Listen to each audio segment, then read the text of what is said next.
want attacking purposeful football all the time. Now we've got our backs against the wall and we're going to fight, and we're going to fight hard. You've got to show me all the guts and all the determination you've got in your body. You've got to inspire me.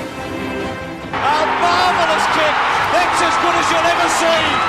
And puts Graham back in front. I don't know about you guys, but if I see one bloke walking out of here, give the pat on the back from people out there for a good effort, I'll spew up. From inside the centre square, Boyd kicked the goal. Boyd kicked the goal. From inside the centre.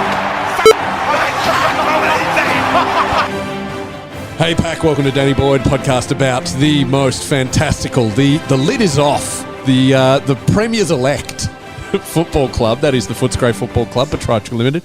They trade as Western Bulldogs. I'm Danny McGinlay. Tom Boyd is with me, wearing a baffling outfit of winter coat, scarf, and shorts. Well, it's most important what that scarf is, Danny, because I don't think in my time, except for maybe when we were playing in the grand final in 2021, have I ever worn a Bulldog scarf whilst doing this podcast. And the question would be, why am I doing that? Well, not only did we win on the weekend in fantastical fashion, absolutely beat the brakes off the Fremantle Football Club, who was supposed to be the next big thing, but we also had a club who, quite frankly, looked after me, looked after some friends of mine, looked after you. Yeah. We got an incredible experience in the rooms after the game, which we'll go through all of it. But this is just one of those weeks where I know we're ninth. I understand that we haven't had the best year, but sometimes it is more than just a game. Yeah. You know what I mean? We're building a community. Well, except for when we lose and then the community sort of goes out the window. But let's not get caught in the past. Don't worry about that. No, we're a family. We're a dysfunctional family, but name me one that isn't. Well, exactly right. I once remember talking to a client of ours in my other work, and he said, we used to talk about our business as a family. You know, we want to be the ex-firm family. And then he goes, but all families that I know or have been a part of have always been dysfunctional. Yeah. Why don't we be a team, a high-performing team? So, Danny, what did you think, mate? We got to my first game for the year on the weekend. Yes. I've got to say, I was very pleased when I first saw you halfway through the second quarter when you snuck me into the fancy, even fancier pants area to see you wearing a Bulldog scarf. It's like, I don't think I'd ever seen it before. You have become a fan, because normally when you're at the footy or you're in public, he goes incognito, people. He does full Jackie Onassis, sunglasses, sometimes a headscarf just to really confuse things. But you were there, out and proud, red, white and blue. Yeah. It was glorious. Sometimes I even chop my legs off at the knee so that people won't notice He puts the shoes on his knees and pretends. Well, if I did that, I would be pretend to be a munchkin from Wizard of Oz, but you just look like a normal sized human. That's right. I do look like I could be playing in the forward line down in the forward pocket or something for us to... But no, well, for full honesty, I've never bought a Bulldog scarf in my life. I am a Life member, so I do get sent 2 membership packs every year. So Why do you get 2? What do you get 2 for? Well, I don't know. That's a great question. Yeah. We're trying to get 60,000, Danny, so maybe shut up, all right? Yeah, sure. No, that's fine. Hey, if anyone at the Dogs listening, I have 10 goldfish who all want to be members. Oh, no, it's I'm very, very much appreciative. I also have a bit of information for you that you don't know about the weekend, but we'll get to that later. Oh, there's a bit of post-game experience that I did not expect that I was going to have. Okay. So I must say, I went into this whole process, and let me explain, I suppose, why I was at the game, other than, of course, to support our doggies. A friend of ours, or of Anna and I, my wife's, had an accident at the start of the year, jumped into a lake and basically, broke his neck and has now been in a chair, quadriplegic. And he is an enormous doggies fan. So I met him not too long after the accident, out there in Kew at the hospital, which I cannot remember what it's called. And the hospital in Kew, I don't know, Eastern Health? Well, essentially, it's where all of the quadriplegic and spinal injuries... The Austin? Is it the Austin? Yeah, That's it might be the Heidelberg. Austin. Yeah. But you go through the back of Kew off Yarra Boulevard and all that to get to the Austin. Well, you do. Some of us just walk up the road. Wow, okay. It's a long walk from where you live, mate. Anyway, and I went out there and I met him and sort of gave him my 50th game jersey from Fremantle. Nice. Which is the only milestone jersey I had. I didn't think that much of it, to be honest with you, but I really wanted to sort of cheer him up after, a horrible experience. Anyway, so we brought young Johnny to the game, and there was 4 of us there. There was his partner and sort of my connection to those 2. And we walked into the fancy pants area, if you will, on behalf of the president, yes. Kylie Watson-Wheeler, who I must... the president's function. This is the highest level of privilege you can get. There's one more level above. What is there? Have you heard about well, let's go firstly to Kylie, who I know listens. No, first of all, let's go through the levels. No. All right. Let's thank Kylie. Kylie, Madam President, she organised everything for me. She made sure it was the experience of a lifetime. Multiple times during the day, Johnny and his partner Grace said, this was the best day of my life. There was tears. There was just absolute astonishment of what access they got and how everyone treated them, which, again, I've got some further players to thank for that later in the episode. But we got up there and it was just an unbelievable experience. So thank you, Kylie, and thank you to the club and everyone who helped, and also the people who didn't blink twice when Danny walked into the President's Lunch. I did sneak in. I did a couple of cheeky things. Actually, we got to start at the start here. There's levels of the fanciness in footy. First of all, general admission. Standing room. Sit in the nosebleeds, but find your own seat. That's what I've lived 90% of my life. Then there's... I've never done that. You've never done it. Well, I have. Trust me, it's actually pretty fun. I'm sure. Then you've got probably reserve seats, maybe at the front of level 3. AFL members or, anything of that. Yeah, I'd say that's even one above. And then you've got coterie groups. Now, coterie groups is where I've been recently because I MC for Top Dogs and Social Club. That's where you just pay a bit extra. You got your seat, and you also get access to your own sort of private bar, as in 100 people or whatever. There's just a section that you've got of the sort of a bar, and maybe there's a function, and someone will talk, like yourself will host a Q&A at the start of the game, bit of entertainment, if you will. Yeah, and then probably the tops of that is player sponsors, and that's where you're paying a couple of grand a year, I think. Yeah, and probably more, I'd say. Probably more, and that's where your room is on centre wing. You're getting some party pies at halftime. Yep. And they usually feed you in there before the game? I think you can buy food. Right. I don't know. I'm working when I'm in there. Yeah. And even then, I'm always looking over my shoulder, waiting to get tapped on the shoulder, saying, "Get out of here." Yeah. But and then you've got. Is there anything above that? I mean, we're not talking corporate boxes here. That's a whole different kettle of fish. I'm talking within the club, the events you get. Then I guess it would be president's function. Yeah, from a function point of view, but in terms of levels at the ground, there's I would put them all together, right? Because some of it's obviously hosted by the club, some of it's hosted by Marvel.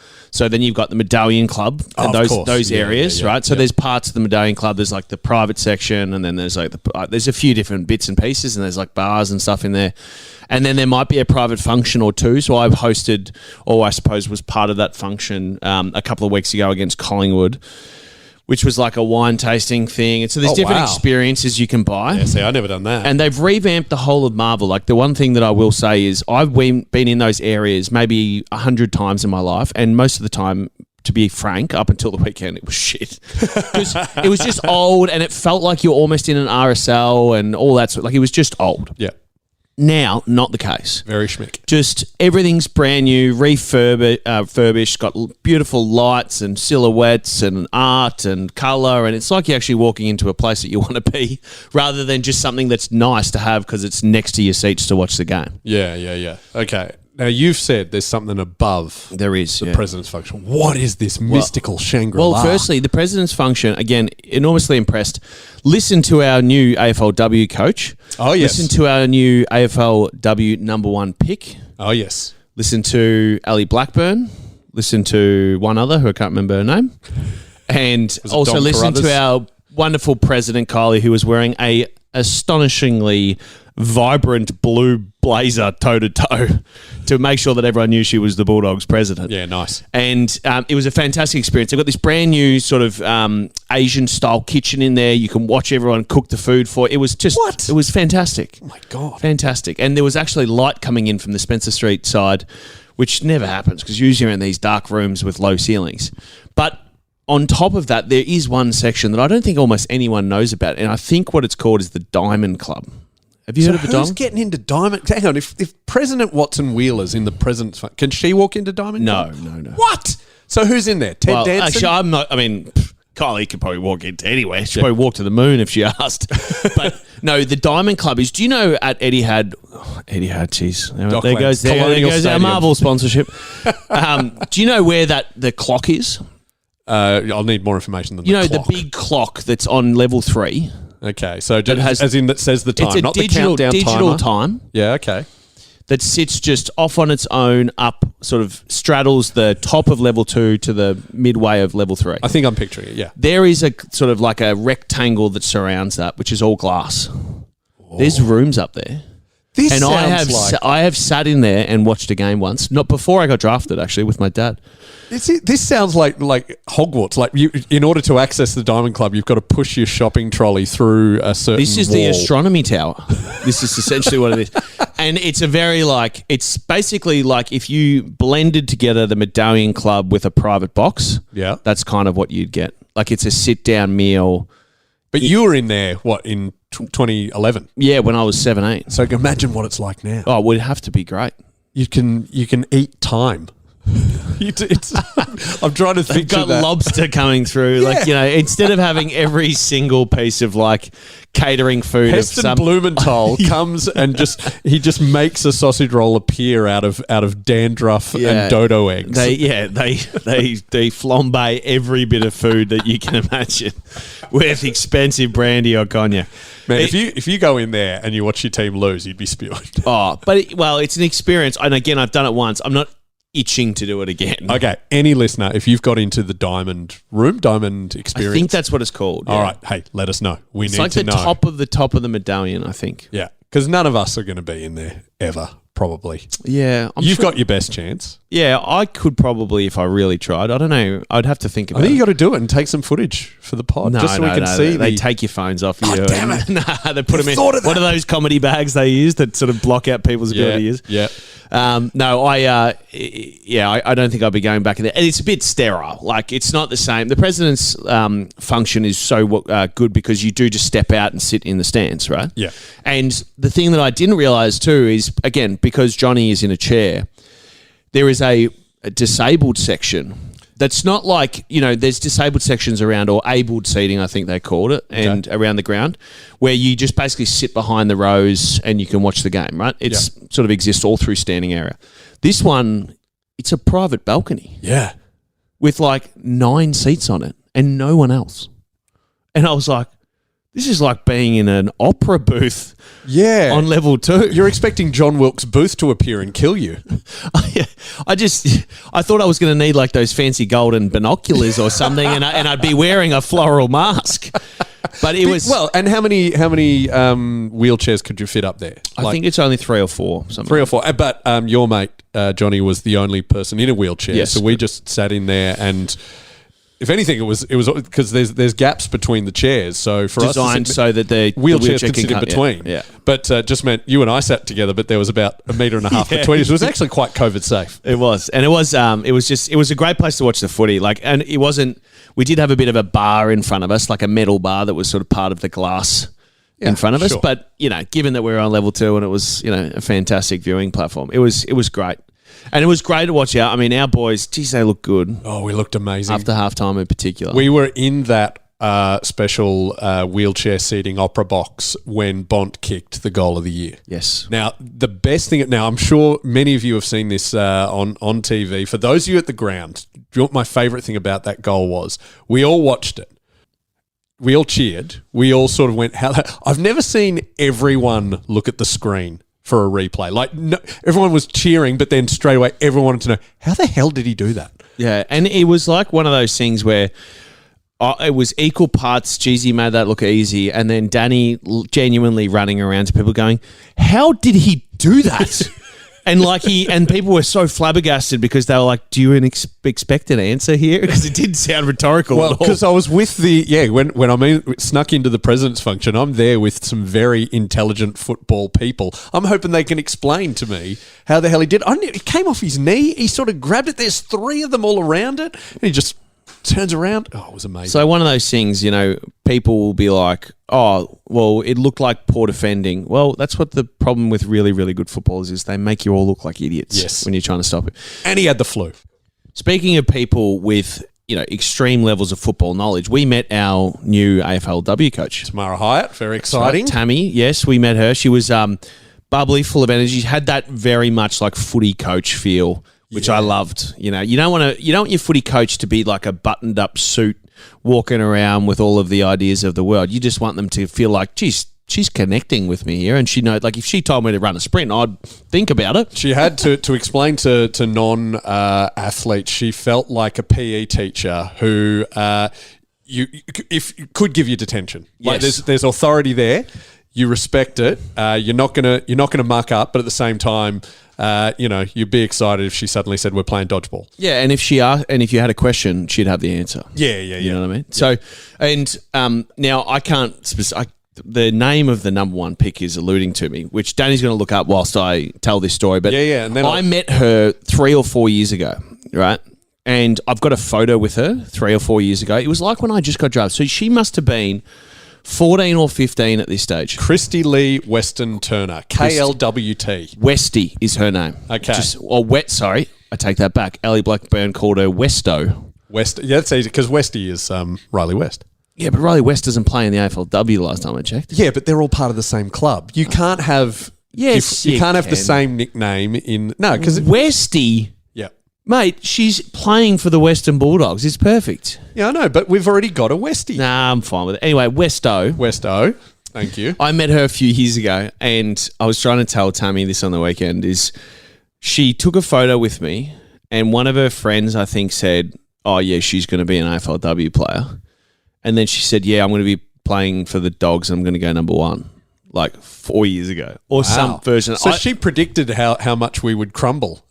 Yeah, I don't know. She just was like, "Yeah, I'm going to be the number one pick," like 4 years before it happened. And I was like, "That's ambitious." Having been a number one pick before, I also understood it because that's something to strive for. Yeah, but then to see her up on stage, during her first preseason and her first real public presentation, I suppose, was it was a sliding doors moment. It was funny. How did she speak?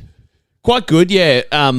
She's young, she's obviously just joined the league. She's full of superlatives and cliches, when they all just talk, that they just talk for talking's sake because they feel like they're saying the right thing. I'm not saying she said anything wrong, and I'm not even saying she was boring. I'm just saying she's just a young footballer who hasn't formed all of her own opinions and worked out which bits she can be herself in and which bits she can just, needs to toe the line and all that sort of stuff. I'm going to correct you there, Boydy. A lot of even older footballers still don't have that. Oh, for sure. Particularly ones on television a lot. Yes. But Ellie Blackburn spoke and she's very brilliant. Comfortable. We love So when they ask about contract, she says what she needs to say. But when she's talking about, the different players in the team, she can reference and make a couple of jokes and she's just confident on stage. So it was very encouraging to me. It was good to see that they were all there and engaging. I think there was about 15 or 20 of the AFLW girls who were there. It felt like all of them were there. Almost all of them. Yeah, it was great.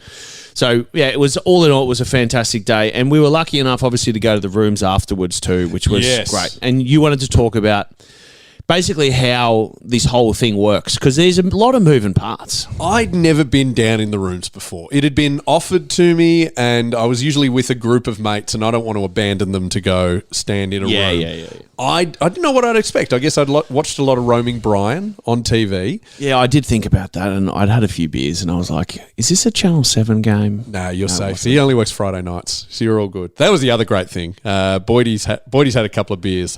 There's nothing better than boisterous Boydy, who gets quite excited about life. Yeah, it's a pleasure to be around. At one of the live shows, you're all going to meet him. But so we go into the rooms and we sneak. I didn't have a pass, but Kylie Watson-Wheeler did sneak me and my son in, which was absolutely brilliant. So we get in there, and then you're waiting for all the players to come in. You're sort of huddling up, and all these kids are going to the front. And I go, yeah, go to the front so you can see them. They come in. There's a lot of cheering, clapping, high fives. Everyone got behind Lobby, which I was really excited about. There's a lot of people giving him big slaps on the back, and that really warmed my heart because he had a great game after being maligned in the media. Sing the song. Didn't feel that boisterous. The song, no, it wasn't. It wasn't at all. Now, I had a different experience coming down to you because we got sent down earlier because we obviously had Johnny, so it was going to take a little bit longer. So we couldn't just, run down there, obviously. Yep. So we jumped in the lift and they took us down to the basement level. And for those of you who haven't been, if you have parked in Marvel Stadium, there's two levels to the car park. There is sort of like the ground level and there's the sub-ground level, if you will. And there's also, on the other side of the fence, there is basically how people get around in these stadiums is there's a loop, there's a road that loops around the whole thing. Yeah. And they dropped us off down there, and for whatever reason, the Marvel attendee was like, you know where it is, Tom, just take them down there. Well, it's understandable. I would think you'd know where you're going. Well, he said it's down there on the left, which means that it could be down there on the left in 50 metres or 300 metres, but you can't miss it because you're on a loop. Yeah. So anyway, so we had a bit of autonomy. So the four of us, the Grace, Johnny, Barrett, and myself, were wandering down on the road towards, and we noticed there's about 6 or 7 races that lead up to the ground, right? As in, there's a driveway or a walkway or where they can get access for an ambulance or something like that. And I go, do you want to come up and have a look and come stand boundary side? Because none of them had ever done that. Yeah. And I walked up and again, had a couple of beers, was feeling pretty confident. I looked pretty official-ish. I'm 6'7". Yeah. Everyone kind of worked out who I was. So I walked up to security, go, g'day, mate, how you going? No worries. Stood next to him, and we all stood boundary side for 5 or 6 minutes and just watched the game. Watching us seal the victory. Yeah, and, just signing a few kids' autographs and all that sort of stuff, which was amazing. It was right at that period of time, too, where the game was over and the fans were kind of in that... It's just party time. Just cheering stage, clapping. We'll recognise all the little bits and pieces and moments that happen, even if they're big or small. So then we did that, then we went into the rooms and... I got to see all of these people who I hadn't seen forever. So, there's Bill Hector, who basically works the door. We've got Johnny, who's the boxing coach. Okay. We've got all the physios. Brad Johnson was in there. Lindsay Gilby. Obviously, Lindsay Gilby getting autographs from a lot of people, by the way. Yeah, I'm sure. Nothing like that left footer, Kylie was in there and Meat Baines was in there. Obviously, the coach and all the players. And, we brought Johnny in and... Bill Hector basically just pulled Johnny out into the main section onto the place that's... that's the other thing. It's roped off. It's bisected. There's the rooms where the general public can be, and then there's the VIP areas where, the president, the coaches, the players, those sorts of things. Brad Johnson was able to be in there, and that's understandable. Yeah, it's just basically to say don't come across this line because obviously players need to recover, do media, sing the song, and, 2 massive shout-outs in particular. Tom Liberatore came in and really gave Johnny a lot of time. So did Marcus Bontempelli. Got photos with both of those guys, which that's all he wanted. He just wanted Bont and Libber, of Understandable. course. And we want Bont and Libber on this podcast. Got to be a part of all that. Got to be a part of all of the post-game sort of chatter whilst the boys were in their meeting rooms. And then, left and went down to Lamara's hotel, which put the cherry on the top of an unbelievable day. It was a past players function down at Lamara's hotel afterwards. So it was obviously Paul DiMartina's pub. We were there with Simon Garlick, who obviously did my deal. So I had a great catch up with him and had a laugh about. And he's CEO of Freo, so that's why he was in town. He was CEO of the Bulldogs when I arrived. That's true. And he was there to do the deal. We had a funny chat about that. We had a chat about how my dad smashed his Audi mirror off under Peter Gordon's underground car park, and how the number 1 ticket holder fixed that for us.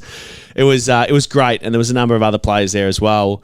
A couple of the trainers who've been there for 30 or 40 years. It was a magical Bulldogs day, mate. Mate, it sounds like you just lived the ultimate Dogs experience. And I can never go back. It can't be beaten.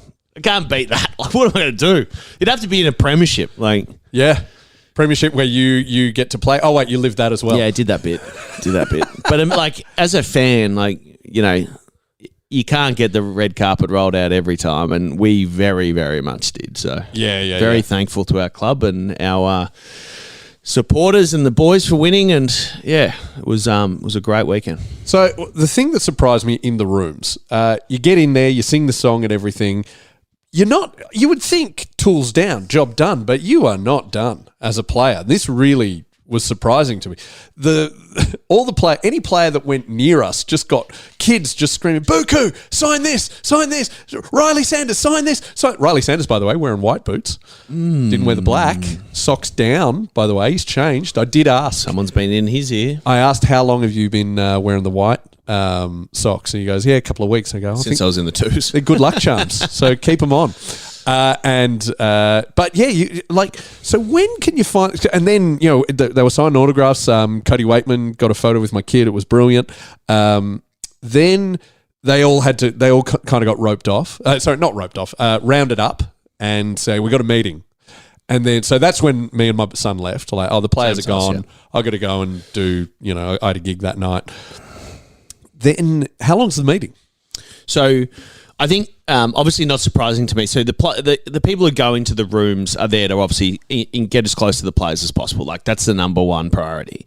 So I'm not surprised by that. But the thing I think that would surprise many of our listeners is essentially what happens post a game is you come in, you sing the song. The moment the song is done, you're back on duty. So you will do one of a number of things. Number one, the physio will come around, the head physio, Chris Bell, will come around and he will talk to every single player. He will assess whether they've got any injury complaints, sore spots, worries, concerns, otherwise. And he will essentially mark them as, depending how they do it now, as you need to be in the club the next day to get this checked out, or you'll be okay, just take the morning off and do your own recovery. Depends how they do it, but that's how we used to. Yep. The other thing that will absolutely happen is that a subset of the players will get taken by the media to do one interview, multiple interviews or other. And the other players will often go and have a sort of debrief, unofficial debrief with the assistant coaches or otherwise, whilst obviously touching base with fans, family, friends, whoever else is there. So that all happens in a really short period of time. Then Luke will go, time for the meeting, which typically happens about 7 to 10 minutes after you get into the rooms. Yep. And the meeting can go from anywhere from 7 or 8 minutes to 30 minutes. And a lot of it's like, hey, this is great work, to player 1 through 5, big moments, this is what's on next week, refocus, rest up, enjoy yourselves, like set the tone for the week. Yep. And then what you would have noticed is that after the players went in there, the players finished the meeting before you guys left. Oh, did they? But they didn't come back out straight away. So usually what happens is they go into the rooms, get their boots off, take their strapping off, chat with just have a bit of a decompress. And then knowing that a few of the fans will filter out over that period of time, much like you did, then they'll wait a little bit, peek their heads out, and then when it's usually just family and friends and maybe a couple of diehards, they'll come out then and have a few more conversations. Right. And are the kids still hassling for autographs at that point? Well, it just depends who's left. Yeah, okay. Who's left. You've got to be pretty... And, it does take a little while to, and then they'll go have a shower, they'll get ready to go, they'll get back into their, proper uniform, so trackies and a polo or whatever before they leave and go and jump in their cars and go home. So it still takes about an hour and 15, I'd say, after the game before they get out of there. Yeah, before you can sort of tools down, clock off. Yeah. It's pretty cruisy once you're in the ice bars and all of that sort of stuff, which are all out the back there. So it's probably more that, game finishes, song sung, 10-minute hit of being sharp and doing everything you need, 10-minute hit with Bevo, maybe a couple of other things after that, but usually that's it. So, and what time would you start? So, if we had a 2 o'clock game, what time are you? How long are you on the clock? Really? Pretty much the whole day. Pretty much. Okay. Is it even the night before? Like, I've got to eat this at this point, and I've got to sleep at this point. Yeah, a lot of it is just basically backdating from the time that you need to be there. So, a typical player will go minimum 2 hours. Like anyone who gets there less than 2 hours before a game, there's a couple. It depends. Like if you don't need any strapping, you're more of a routine, relaxed sort of preparation kind of guy. Most people get there between 2.5. So if it's a 2 o'clock game, that puts you obviously at 11:30. Half an hour, everyone leaves extra time to get in there because there'll be some commotion around with whatever functions, or it could be traffic. Just depends. Yep. So that means even if you live close like I did, I would still have left at 11:15 or 11:10, which means that I need to be up at 7 to have breakfast, to go for a walk. Like it's just this whole thing, and there's just so much to it to get yourself into a position, and all you're trying to do is just remove any of the risk that something significant is going to go wrong, basically. Yeah. Okay. And what would the lads have done? Because we got the bye this week. They would be allowed to have a few beers. Yeah, I'd imagine. Probably what happened was, and I have no idea, I haven't asked the guys, but I did see Lath down the park yesterday or the day before, but I didn't talk to him. God, Lath was into him. He was great. I'd never seen anything like. He argued with some bloke after the first goal for probably a good minute and a half. I just wanted to see him at the park to talk to him and say, what were you arguing about? I've never seen that. The bloke next to me was thinking that he was not happy with the delivery, but... he was talking to an opposition player. Yeah, I know, yeah. It was a bit... He was acting like a forward, though. That's what I like. It wasn't Bruce McAvaney next to me, I'll just say it that. No one got accused of that on that night. And the next day, how's this? I'll give you an insight into what's happening at Northcote Cougars under 10s. Oh, yes, very important. We've finally been graded. Now we're playing out in the east. We had to go to Balwyn Tigers. And by the way, a couple of podcast fans were there. Had a chat to them. Nice guys. You ever played in Balwyn? Boydy? Yeah, of course. Small Yeah. ground. No, Bull and Tiger's massive. It was huge. It was the size of Portugal. Which Ball and Tigers are you talking about? The one on Canterbury Road or High Street or whatever it is? Can't remember the address. Might have been big for under 10s. It was definitely big for under 10s. Okay, it's not big for seniors. Fair it's enough. a tiny ground. And with the it's up on that hill there, yeah? Yeah. Well, there's 2 grounds, but yeah, we were the on bottom one. the bottom ground? No, we're on the top one. Okay, it doesn't matter. They're both small. Yes. I know where you are. Yes. Okay, sweet. They're very small grounds. Very muddy, very yeah. bright. But, you know, we'd been playing in the north, went to the east. Their trainer wore stilettos. No. Yeah. And fully, like, as weird as it was, she looked immaculate. She had dolled up for the footy. I don't know if she had a function afterwards, and we're talking, not talking just high heels. I'm telling you stilettos. I get. Massive. Do you know anything about Bourne? The footy club? Oh, no, not the footy club. Okay, so Rodney Eade used to coach. Oh, it. yeah. Yes, You I do know that. the Daniel Gorringe story? I do know that, but tell it to the fans. The Daniel anyway. Gorringe story is that Daniel, and like, so to take it back a step, so the salary cap in the AFL is about 130 off grand or odd for each team for the year. And there was very strong rumours that at some stage Baldwin was paying about $500,000 or more, and they had this big guy who's a big insurer or whatever who funded the club. I don't know. These are all rumours, except for the fact there was about 15 ex-VFL, AFL players that were all playing the same team. And some of them were in the under 10s. they've always played against my local club, Norwood. Yep. And that's why I know that ground very well. And when you see senior footballers, only you're like, oh, this is tiny. Yeah, okay. But they've always had a lot of money, and they've always spent a lot of money, but they've never really had a strong junior program. So to the Stilettos comment, doesn't surprise me too much. There's a fair bit of money around there in that little section of the world. It was just something we're not what you've seen. But I want to give full credit to this woman. She did not sink into the mud at any point. And this was a really muddy ground. Yeah. Her heel ankle technique, second to none. And I can see why they should sign her up. It's Very important. And to answer your question specifically on the players, like my guess. Hang on, tell the Gorringe story. Oh, of course. So then, anyway, so Daniel signed post playing at Gold Coast. Yep. He came in. He would have been offered quite a lot of money, I'd say, to go back and play with Baldwin. They had one coach. Anyway, as the story goes, they replaced that coach at the December break and brought Rodney Eade in, who Daniel had played with and hated playing with up at Gold Coast. And apparently Rodney walked in and goes, "G'day, Daniel." And he was, as the story goes, he was getting his ankle strapped, and he just got up, didn't say a word to Rodney, walked out, and never came back. He's like, "I'm not doing this again. You made my life too hard." And I've seen, dead set, I watched Rodney coach there a couple of times. I remember this young kid kicking basically a cross goal straight to Norwood, and Norwood scored, right? Yep. And so he gets dragged, and he comes off through the gates, and then starts going towards the coach's box or the interchange for Baldwin. And he strategically goes slowly till he sees Rodney look at the board, and then he sneaks past him and hides behind the other end of the interchange bench with all of his mates there patting him on the back. Mate, it was hilarious. And obviously Rodney Eade, friend of the program, and was terrific to chat to. We've got to get him back on. We do. But yeah, absolutely hilarious. So to the players' question, I'd say that, with the bye, when do we play the following week? Do you know? We play Saturday afternoon at 1:45 against North Melbourne, who are resurgent, by the way. So I'm worried about that. So we have a full 2-week break being the point. So the guys, I would say, most likely they would have had a quiet night potentially on Saturday. I don't know. Maybe they had a few beers, but then they might have had a function or something, and a lot of the players will get away. So they'll go away for a few days. Which is why we don't have a guest this week. It'll just depend. We're working on it. It'll just depend how the club basically presents hey, we're going to have 4 days off at the start, 4 days off in the middle.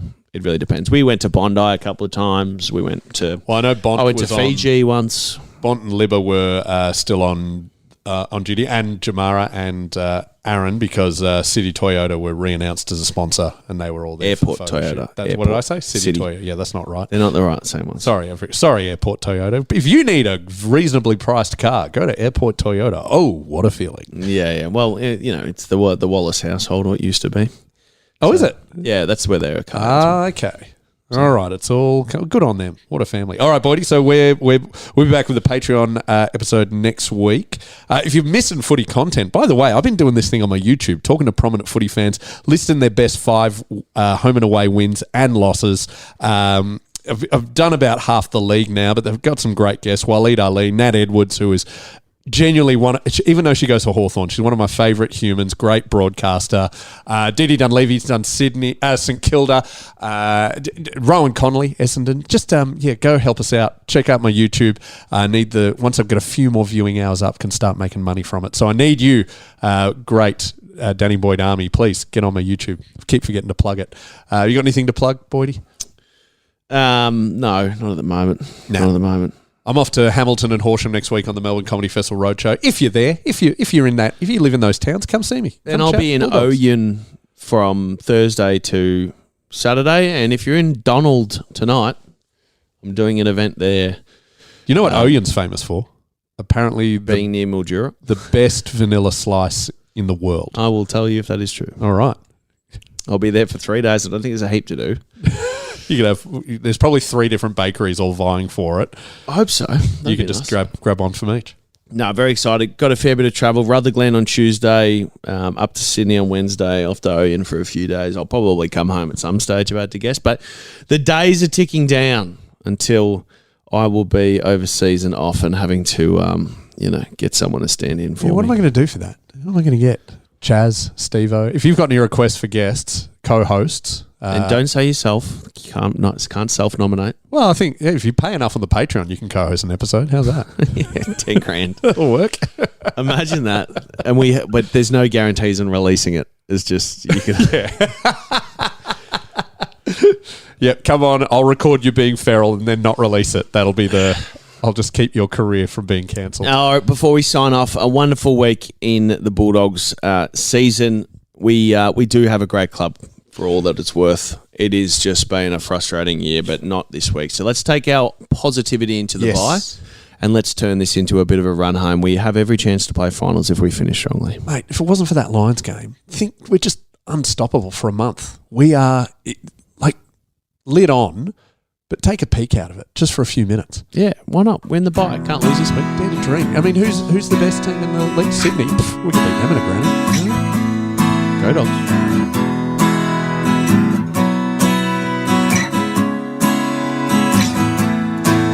Gave my childhood to that roar of the red, white and blue sea, and the knowledge that you had to love the Bulldog boys and me.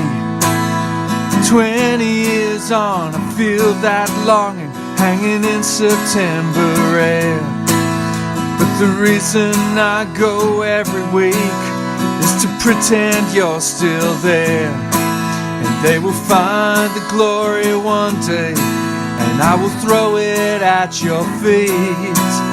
It's a long, long road they're running for you, the dogs of Footscray streets.